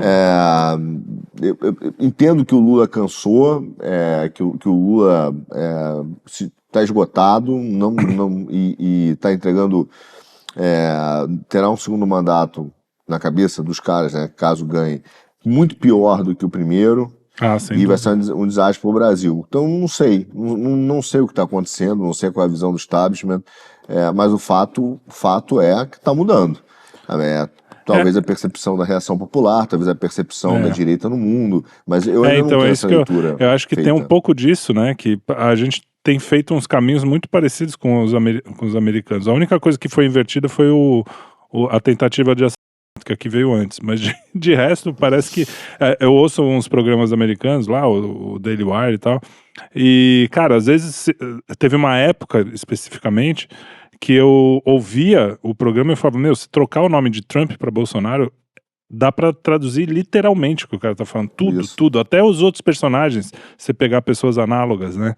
Então, talvez, e foi esse movimento, o Trump tá aí de volta, não sei o que vai acontecer, a gente ainda não sabe, mas voltou com uma certa força que ninguém imaginava quando ele perdeu, né, na eleição, enfim. E tentaram prender, foi mesmo papo. O clima, ele realmente tá mudando, isso aí não tem pra onde correr. Fica aqui pensando o que poderia estar por trás dessa movimentação. Arthur falando aí que na cabeça dele ele não faz ideia, eu também tô da mesma, não consigo fazer ideia. Por que a coisa agora mudou? Por que mudou agora, nem não mudou antes? Mas mudou, tá mudando, isso é óbvio. Isso a gente se fala, é só olhar, não é só sobre essa questão da inelegibilidade de Bolsonaro. própria forma como trata a turma do dia 8, os bolsonaristas, por mais que diga que agora, né, foi importante mesmo para salvar a democracia, você vê que começa a aparecer algumas críticas. Algumas aqui, algumas acolá, e a coisa meio que vai indo, né? Meio que vai indo. Sei, pra onde vai realmente não sei. Eu sei que a direita ela não sabe contar a sua própria história. Eu tenho certeza aí que se você pegasse, por exemplo, um deputado, bota ele pra falar aí na imprensa, será que ele saberia contar por que ele tá tão insatisfeito, por que ele tá tão chateado? Contar assim realmente de forma organizada, início, meio e fim. Porque isso ajuda, né? Se tá se falando de uma construção que passa por uma narrativa, tem que saber contar a história que tá te incomodando. Será que a turma saberia contar essa história? Agora, na revelação da Folha, teve o Frota sendo citado. O pessoal consegue explicar, assim, de forma organizada, o problema do Frota? Ou você vai falar, ele era de direita e traiu o Bolsonaro? Acho meio bobo esse argumento, né? Ele traiu como? Sabe? Qual é a lógica? Não, na CPMI ele falou lá, né, da gente. Tá, mamãe, a gente falou mal de vocês, mas por que o Frota? O que é que ele tem de diferente dos outros? Então, eu acho que muitas vezes o pessoal precisava ter uma profundidade um pouco maior para ajudar nessa mudança de ventos. Poder conseguir lá explicar. Por exemplo, diante de tudo que aconteceu aí, teve alguns jornalistas que eu mandei uma mensagem e falei, e aí, cara, você tá entendendo agora alguns dos questionamentos dos bolsonaristas? O cara, realmente, né, isso, aquilo, outro. Teve um canal bem mais à direita, ele não tá num consórcio hoje, eu mandei uma mensagem, eu falei, aí, tá entendendo agora? Porque o pessoal tava com insatisfação com Frota. Ele falou, pô, realmente, né? Me manda matéria de novo aí. Eu falei, agora quer saber um pouco mais, agora você tá aberto. Então, assim, pode ser um momento que tem muita gente aberta pra ouvir. Claro. E eu não acho que é todo mundo. Exatamente, não acho que é todo mundo convicto ali. O cara pode ter errado mesmo. Um monte de gente pode ter errado. Jornalista precisa de fonte. E jornalista quer ter contato de deputado, etc. Eu acho que falta muitas vezes esse meio de campo. Chega ali, conversa com o cara, bicho. Vai atrás. Cava uma notinha na imprensa, cava uma entrevista na imprensa. Vai contando tua história. Você quer que a imprensa, que odeia Bolsonaro, ela vá atrás da história, ler tweets antigos para descobrir que teve alguma coisa errada e aí ajudar a mudar o clima? Tem também um papel ativo nisso. Tem um papel ativo quem nisso. Foi perseguido lembra. Quem foi perseguido lembra bem. Quando você fala do Frota, eu lembro que a gente foi diretamente perseguido quando era o Senso em Comum lá. Então, aí é uma coisa. Agora, o cara que não foi, ainda mais jornalista, passou, né? O cara não sabe os detalhes. Pois é. Né? Isso aí. Então, assim, aí é outro ponto, né? Diante do que aconteceu, o foco das pessoas às vezes é um. E às vezes tem caminhos que você pode ter algum tipo de vitória pequena, mas relevante. Criar algumas pontes, algumas coisas. Falar, cara, vamos aqui, vamos construindo aqui, pá. E aí o cara muda a percepção. Às vezes ele não pode nem falar do que aconteceu no passado para ajudar a reconstruir a verdade, mas lá na frente, talvez ele seja um pouco menos injusto ao relatar uma coisa da direita. Às vezes, se ele vai relatar uma coisa da direita, ele manda uma mensagem antes para um deputado e fala, pô, isso aqui é assim mesmo? Você quer dar uma palavrinha, colocar aqui? Não, nem que seja no parágrafo final. E vai indo. Mas eu não vejo nenhum tipo de manifestação como essa. Converso, eu tento procurar os caras do consórcio. Tento procurar manter algum canal de diálogo. Alguns não dá. Alguns são realmente tem cara que você sabe que é má fé, né? São baixa astral. Mas tem uma galera que dá pra conversar. Você sabe, cara, mas dá pra conversar. O cara é educado, o cara é polido. Você dá um toque aqui, dá um toque acolá. E a coisa vai indo. E pra finalizar, essa aqui... Hoje a pauta tava difícil mesmo. Agora vamos finalizar com Marçal e Nunes, né? Que são quer dizer que você fala bem de um, você já está dizendo que o outro é a melhor pessoa do mundo, essa binariedade, né? E a eleição aqui em São Paulo tá uma loucura, porque agora, nesse exato momento, faz, sei lá, antes da gente começar a gravar, uns 15 minutos antes de gravar, o Paulo Figueiredo tinha marcado uma entrevista com o Marçal. E o Marçal falou, não, eu só faço entrevista se eu não for falar sobre o Alexandre. E o Paulo Figueiredo desmarcou. Pelo que eu não sei se mudou alguma coisa até a gente acabar de gravar aqui. Mas, e eu acho que, pô, era um palco pra direita, vamos dizer assim, né? E tá nessa aí. Como é que tá? Essa eleição aqui foi uma das mais... Não que São Paulo sempre tenha sido uma maravilha, né? O São Paulo e Rio, a gente sempre tem uma eleição meio que... Vamos ver o que vai dar, né? Nem lembro se teve alguma vez na eleição municipal aqui que eu votei em alguém com muita convicção, assim. Mas dessa vez tá osso. O que vocês dizem aí? A cara dos caras. Deixa com quem primeiro? Putz, tá bom então. O trailer já resumiu bem. Se você falar mal de um, você apoia o outro. Deu que chatice enorme. E... Enfim, assim, esse caso do Marçal. O maior de todos os problemas do Marçal. Pra mim, pior. Saiu o áudio dele agora. Porque o áudio ele tá falando lá sobre como funcionava o golpe bancário. De boa. O cara lá do PRTB com vírgula do PCC. Não, de boa. Ele chamou o Bolsonaro de quadrilheiro. De boa. Não, pra mim, todos esses problemas, tudo de boa. Ele manipulou vídeo. De boa também. Esses problemas, assim, eu olho assim, de boa, a gente comenta, é fato. Mas o que me incomoda, toda essa questão do Marçal, o ponto central é um ponto. A direita brasileira, ela finge se preocupar com a liberdade. Porque o Pablo Marçal, ele falou com todas as letras que o Carlos Bolsonaro colocou a equipe dele, né, a máquina dele contra ele, etc. Mas que a tese do gabinete do ódio, e ninguém falou um ai. Ninguém falou um ai. O pessoal, se você apontar isso, pergunta, e o Nunes, hein? E o Nunes, hein? E o Nunes, hein? Então, assim, as pessoas relativizaram a acusação de gabinete do ódio porque... E o Nunes, hein? Cara, assim, é absurdo o ponto que chegou. E a ligação... Pra mim, essa é pior. Essa coisa do gabinete no ódio tem ligação direta com os caras que estão presos lá, né? O pior é isso. É um negócio assim que é absurdo. É até a tese inicial de tudo que aconteceu. Eu tô nem se ele bateu a foto com o cara lá em 2022. Não, essa coisa de foto é foda, né, cara? Pra mim isso é uma besteira assim. Sei que... Esse ponto pra mim, ele é indefensável. Se o Marcelo tivesse vindo aí depois falar, não, pô, me perdoa aí, julguei, falei besteira. Porque ninguém perguntou pra ele. Ele falou isso porque quis. Não foi uma entrevista que ele perguntou, e o que você acha do Carlos Bolsonaro? Não. Ele meteu essa do nada. Aí se ele tivesse voltado atrás, não, pô, me passei. Não, ele vai dar uma entrevista pro Brasil Paralelo que ele dobra a aposta, sabe?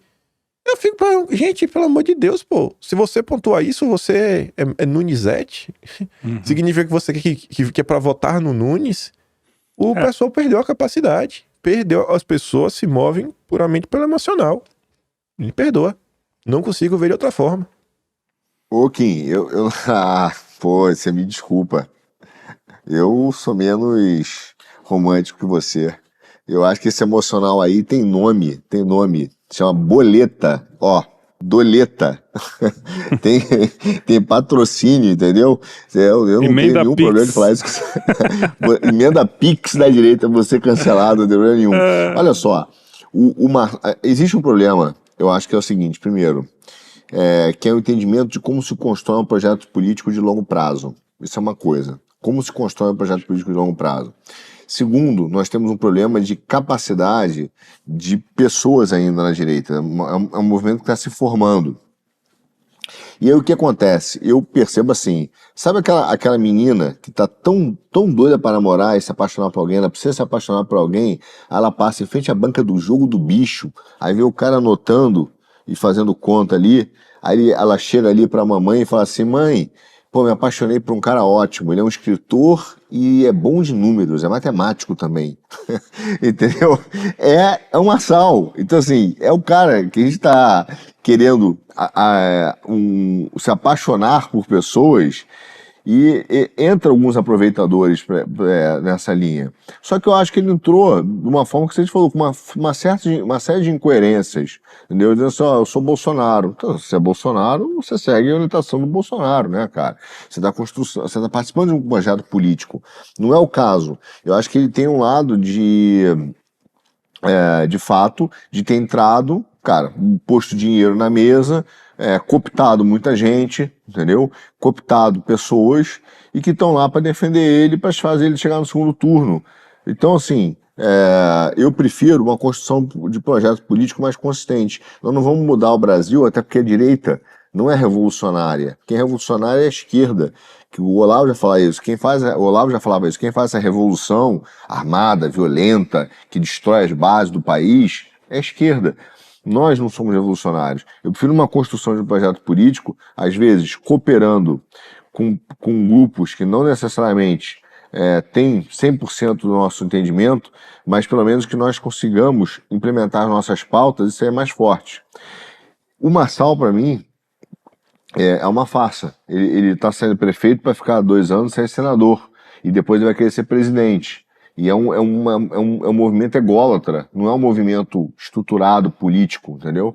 Então, isso para mim é o mais grave. E nem de longe, isso quer dizer que ele defende o Nunes. O Olavo tem uma frase tem várias frases, mas essa eu uso frequentemente, que é maravilhosa.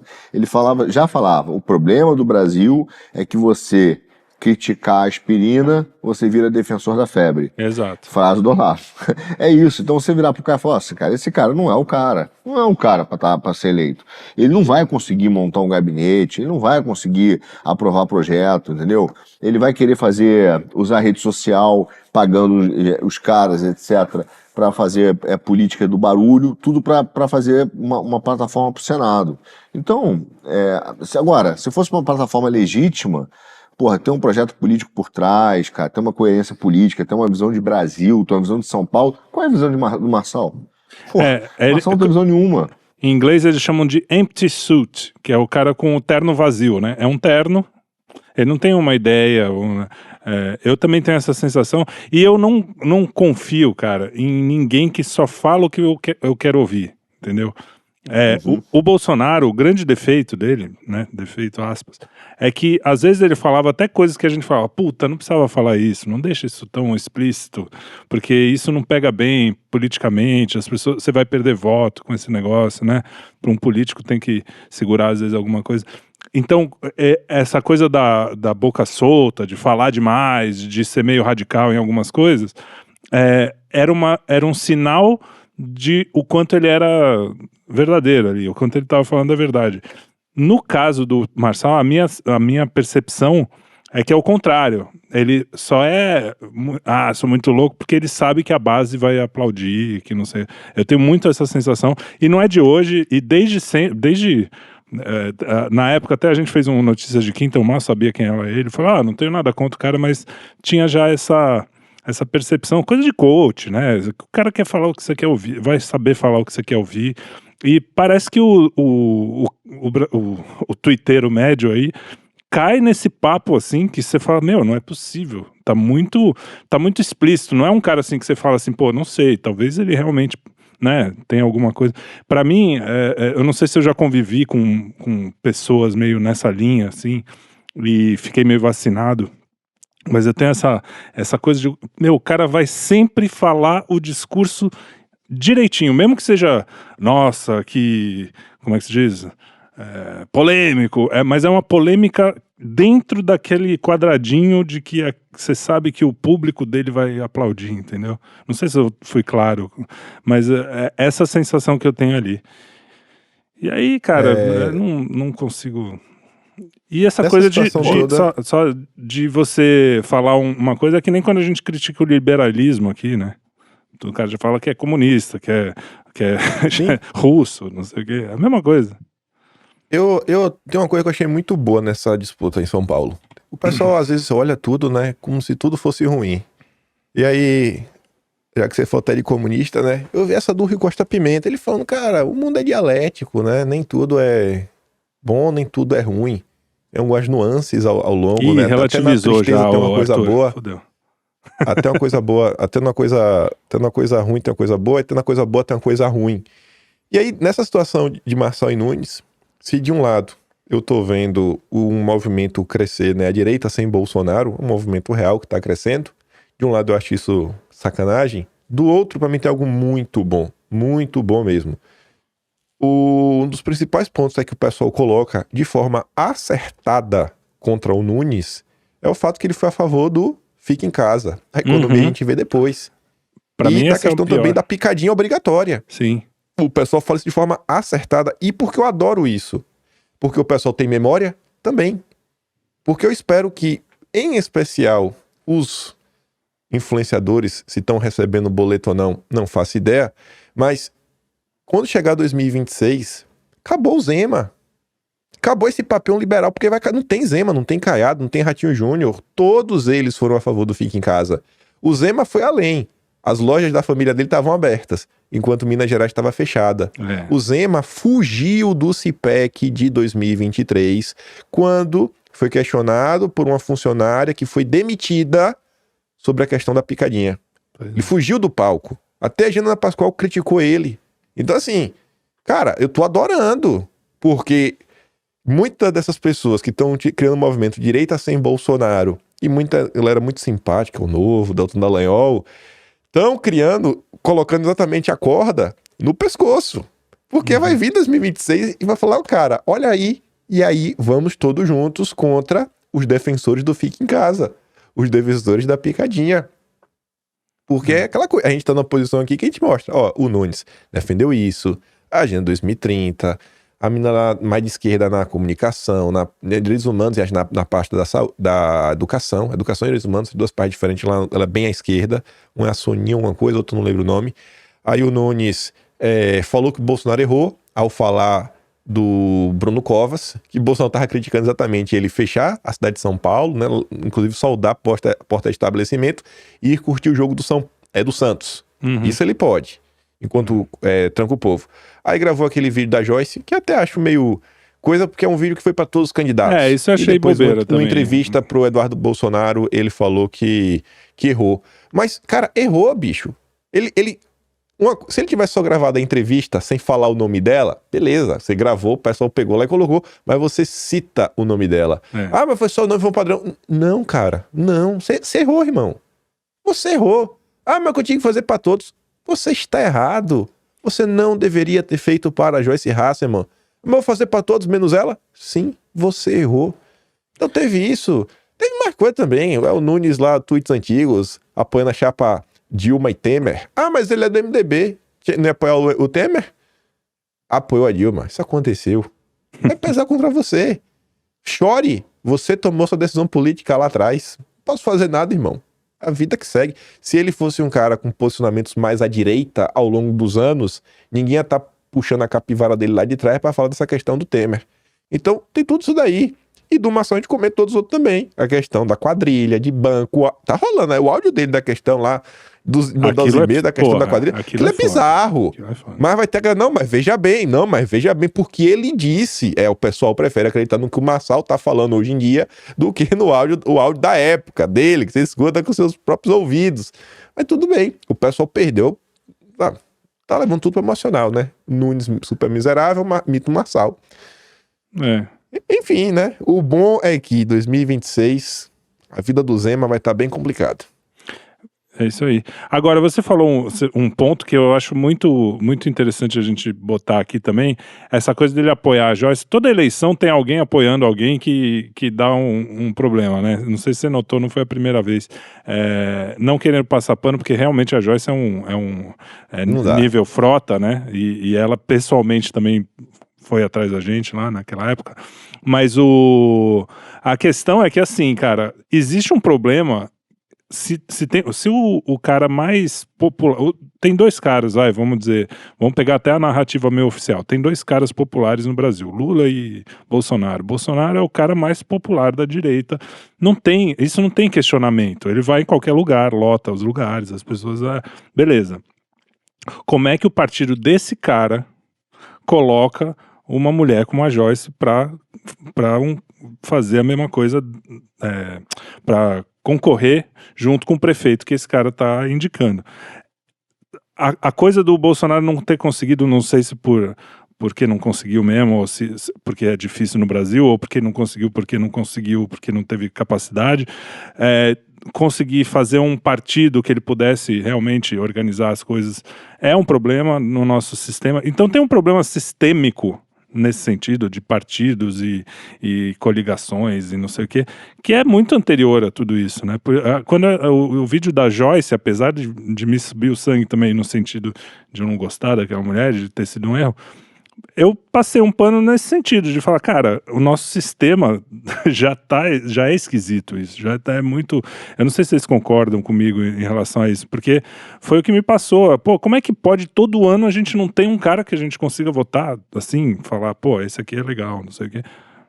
Enfim, tem algum problema aí, não é possível. Pô, peraí, cara, você teve um cara legal pra você votar pra federal. Você não Só pra votou? deputado federal, votei. Foi o... Não, mentira. Vai lá. Ou Diga você lá. votou na Joyce? Foi a Joyce.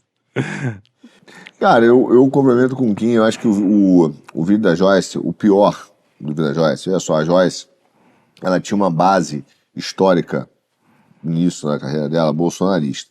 E depois de tudo que ela fez, que a gente não precisa voltar, ela entrou nesse parafuso que ela perdeu base política, ela não tem voto. Basicamente acabou. O que acontece ali, que é o erro do Nunes para mim, é uma fraude, no sentido de tentar dizer que eu podia indicar como se ela fosse uma candidata conservadora. Não é, né? E ela é uma vergonha, a gente tá, qualquer coligação nossa tem a Joyce. E eu concordo que é um erro, brutal. Do partido só, no geral. Sim, sim. Mas o cara lá, aquela história, é um sistema que a gente já sabe, é um sistema que ele vai ter que fazer alianças. Infelizmente. Então. E o importante é o seguinte, o projeto da direita ele tem que ir crescendo com o objetivo, né? A impressão que eu tenho é que as pessoas querem na direita ganhar uma eleição e ter a vara do pelim-pim-pim. Na manhã seguinte vai dizer, olha, agora ganhamos, não vamos fazer ação 1, 2, 3, pelim-pim-pim, pum, mundo ideal da direita. Não vai ser assim. Vai ser uma construção de pautas, avanços. Pô, e para isso nós vamos ter que conversar com gente que a gente não necessariamente concorda 100%, entendeu? E vai ter que fazer negociações. E aí vai ter que passar pela cultura, assim. pela academia, não só pela política também, né? Foi assim que a esquerda fez. Foi assim que os caras fizeram. Então, a gente vai ter que fazer essa estratégia. Entendeu? Eu não acho, honestamente, para mim, aquela história, você falou que é o pior para mim do Marçal. O pior para mim do Marçal, pior mesmo, você quer saber o que eu acho que é o pior, foi aquele vídeo que ele pega a velhinha, põe na cadeira de rodas, finge que é um pastor ungido por Deus, entendeu? Vai lá, tenta dizer, ó, levanta, agora só vai levantar, vai andar, quase que fazendo uma cura. E ela não, obviamente, ela não tava, essa ali não estava fingindo, nem tinha recebido o boleto do Marçal. Pô, cara, isso é mexer com a esperança das pessoas, dos velhinhos, entendeu? Então, assim, ele usa a igreja, ele usa, sabe, Deus de uma forma muito comercial. Então, assim, para mim, de fato, né, esse cara, ele é o que você falou, um grande paletó vazio e que ele não vai conseguir, veja só, não vai conseguir fazer nada, implementar nada. Vai ser um lacrador no governo. Nós não vamos conseguir nada, entendeu? Então, é minha impressão dele. Agora, o pior para mim dele é esse. Não quer dizer também que a gente esteja defendendo o Nunes, né? Dizendo, nós Nunes é o candidato ideal da direita. Não é, mas acreditar no nosso líder, que é o Bolsonaro, que entende bem dessa coligação, entende fazer concessões, já foi presidente da República, tem uma experiência, tem 30 anos de Câmara, ele entende política, né? Dizer que não entende política... E hoje que abraça nossas pautas é o cara, não tem jeito. Essa coisa de, não, tem que escolher o outro. É o que vocês falam, outro quem? Zema? Nem desgosto do Zema, assim, como pessoa, acho que ele é um cara que tenta fazer... Só que realmente, cara, não dá pra dizer que ele pensa como a gente, que ele é um cara conservador, que ele é um liberalzão, é um cara que está muito mais ligado às agendas ESG, ONU e não sei o quê, mesmo que ele não seja totalmente alinhado. Então não tem como falar, né? É o que temos. Vamos ver se um dia, né? Quem sabe 2040 e tantos lá, Arthur Machado presidente, sei lá. Que isso. Não quero desejar isso pra você, eu sou teu amigo. Eu acho que a direita, uma parcela, melhorou muito, porque há 4, 6 anos atrás, as pessoas, para mim, tinham a visão do liberalismo como um aliado da direita. Tinha essa ideia do conservador, é nos costumes liberal na economia. E não, hoje, pelo menos, tem uma coisa que está cada vez mais clara em vários conteúdos, não só na internet, mas em livros também, que é exatamente essa relação umbilical, cara, uterina, para ser mais preciso, uterina do liberalismo com toda a agenda woke que é anticristã, com o hedonismo de 68, com o amor às crianças, né, que não pode usar o termo, senão cai, né? O amor às crianças, ao sexo, à depressão sexual, tudo isso, ao amor, não, tudo isso, a teoria queer, né, tudo isso está no mesmo útero, no mesmo serpentário do mal. Então, não adianta o Zé falar assim, eu sou um liberal, mas conservador. Mentira, não existe. Isso não existe. Ele é anticristão. Ele não é um cara conservador. O liberal sai desse útero do serpentário. Diga-se passagem, para arrumar confusão, que hoje eu arrumei várias confusões, assim como a Maria Helena. O nego fala assim, Mariana, né? Marina Helena. Ah, não, eu sou conservadora, tá com a camisa fora de Alexandre de Moraes. Cara, isso tudo é marketing de quinta categoria. Tá andando com Dallagnol e, no final das contas, é uma liberaloide que nasce do mesmo útero de sempre. Ela era assessora econômica da eleição de 22 do Felipe Dávila. Deu entrevista defendendo o crédito de carbono. Só por aí você vê qual é o conservadorismo dela. Ela quer conservar o carbono embaixo da terra. No caso, você é o carbono. Ela eu não conheço, não posso comentar. Prefiro não fazê-lo, como diz. Mas é isso aí. Pô, legal. Eu acho que esgotamos os assuntos aqui. Alguma consideração que vocês queiram falar sobre... Hoje a pauta densa? Não, só o pessoal tá mais aberto a ouvir, sabe? Raciocinar mais sobre fatos e não sobre emoções. Isso é importante. Saber discordar, inclusive, com a razão, né? Sem ficar usando o fígado. E você, Arthur? Voto com o relator, integralmente. Ter uma visão de mais longo prazo, mais paciência e menos reatividade, né? Nas coisas. Isso aí. Muito bem.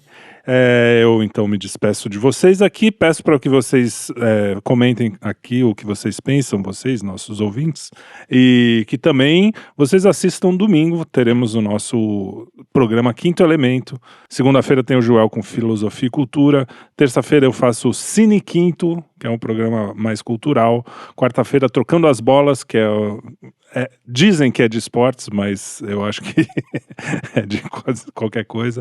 E aí, muito mais. Procurem lá nosso canal YouTube. Vocês provavelmente estão no YouTube aqui já, mas também temos Instagram, temos Telegram. O Telegram já junta tudo que está no Instagram, no YouTube, você consegue ver. E no X e todas as outras redes sociais que estamos por aí. Não é isso mesmo? Então, tudo bem. Até o próximo Puxando o Fio e nos vemos por aí, né?